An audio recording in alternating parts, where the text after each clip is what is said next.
who are tenants paying rent in their own country. You were paying rent to be in Kenya. So who are we paying that rent to? So I think that if we implemented our constitution, beginning with chapter 1, that the people are sovereign, and we decided to say we are sovereign, and we put our foot down, and dared whoever wants to dare us, that we are a sovereign people, we shall begin putting a solution to the issues we have. Otherwise, we shall continue engaging outside the arena. Sometimes I like watching American wrestling. Not the traditional wrestling, but American wrestling, where people throw each other out and club each other out of the ring, and the referee does not see it, does not count. So that's the kind of thing I'm seeing in this room. A lot of anger, but fighting in arenas that will deliver nothing. For the short time I've been here, I've had people agonizing. I've not had anybody organizing. There's a lot of agonizing, there's a lot of complaining, there's a lot of whining.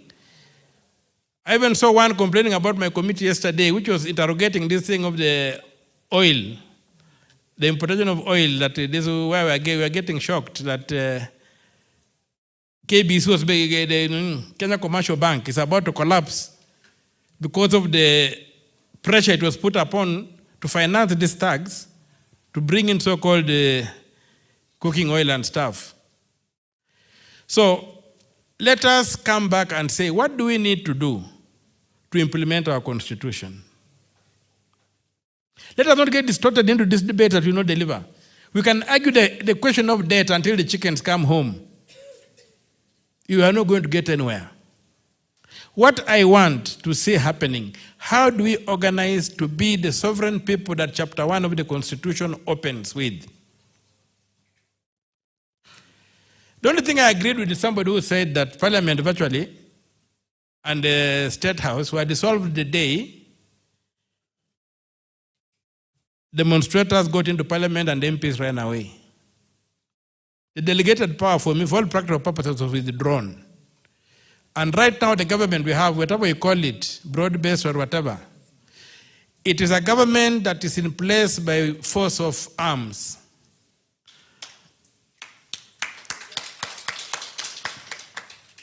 And it says, you come, we shall kill you. And you had the president on 25th of June state on national TV that at whatever cost, the status quo will be protected. I don't know if you heard him. And that's the reality. So the question should be that on your mind should be that how do we defeat this military organization as a people? Do we keep on throwing our bodies at it and being mowed down? Or within the system, are there spaces within which you can organize and legitimately take over the power and implement the agenda in Article 1, that the people are sovereign? Nothing else matters. Everything else is anchored on that particular phrase. Right now, the people are not sovereign. That's why, for some of us who are older, have seen, at independence, we got a semblance of a state. But if you look through time, and I want to give you the question of construction of roads in this country.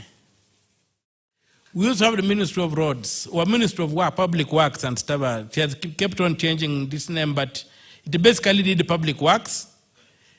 It had caterpillars. Even in the villages where we were very far from Nairobi, in the border of Uganda, you could see government caterpillars building roads, caterpillar tractors.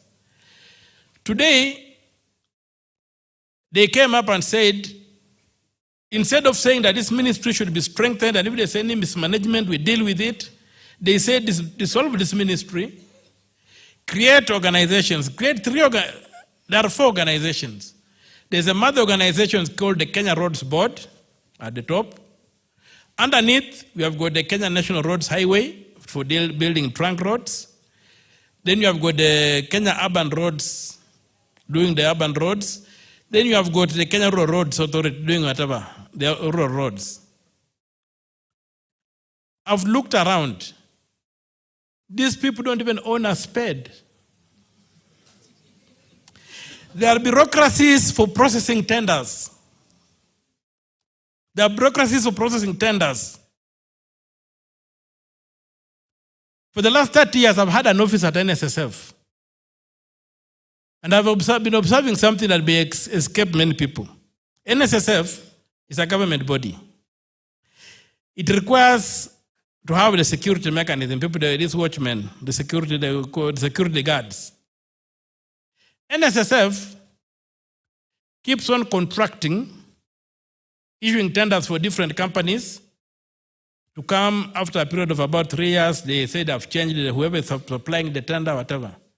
One thing I've noticed, most of the guards there just change uniform.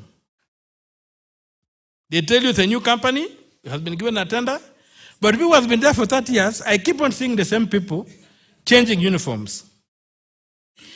But then, you go that we look at what NSSF is paying per watchman, and what then those tender holders pay that person is terrible.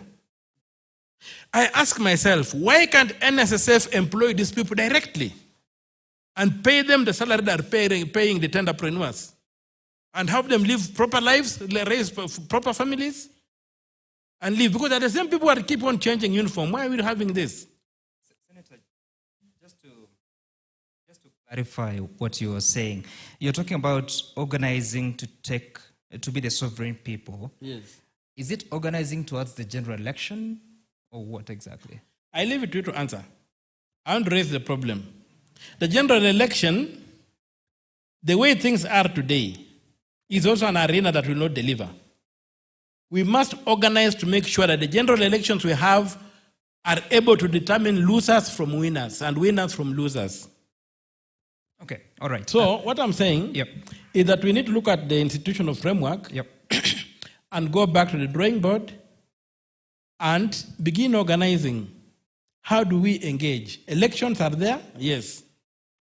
But the problem is so deep that I want people to understand. And the reason I was giving this narrative of roads is that towards the end of Uhuru's government, I managed to push the government to allocate money to a road in Busia. This road is 22.5 kilometers. It was to be tarmacked. Money was given to Kenya Roads Board. Kenya Roads Board goes and gets the implementing agency, which is KERA. The first thing I'm asked when the money is given to KERA, part of the money is given to KERA, I'm called and said, Mheshimiwa, we have got money to start building a road. Do you have a contractor? I said, I've never built a road in my life. I don't even know into contractors. So in the discussion, I told the MD, what I want is a road. I don't have a contractor. Then I don't know, somebody tells me, you know, you're a politician, and I know you have got many needs. And if you have a contractor, then you'll be able to get some money given to you for your things. So I said, I don't want that. So I insisted, and I kept off. Eventually, they did the tender. They identified their contractor. Somebody comes on the ground. Then I noticed something very strange. You know, these cubicle, these things where the squares where they build the sites. The kind of iron sheets the fellow was using to fence was really one that was really had been used over and over and over. Then I began wondering, does this man have the capacity to do a road worth 2.5 billion? So, to cut a long story short, he brings in equipment, looks funny, he begins building the road. I decided to hire a firm of private engineers to do an audit of what is happening. Then I realized the road had been narrowed, the specifications, the tarmac was thinner, the foundation, most of the part was, they were compacting the earth, not putting in stones. So the report is done. I go with the report back to the Kenya Roads Board. I say, look at what's happening. And these people say they are suspecting about 41 million shillings has not been factored into the project. They would have been given only 150 million to do a section and a bridge. So I go to Kenya Roads Board. They look at the report from this private firm I had hired to audit the project. So they hire their own auditors to go on the project site. And they discover that it's not 41 million missing, it is 60 million that has been taken out of 150 million. That's almost half. has been taken out, showed work is being done, the money is there, and the project is behind time. It was supposed to take 6 months. This was about 2 years later.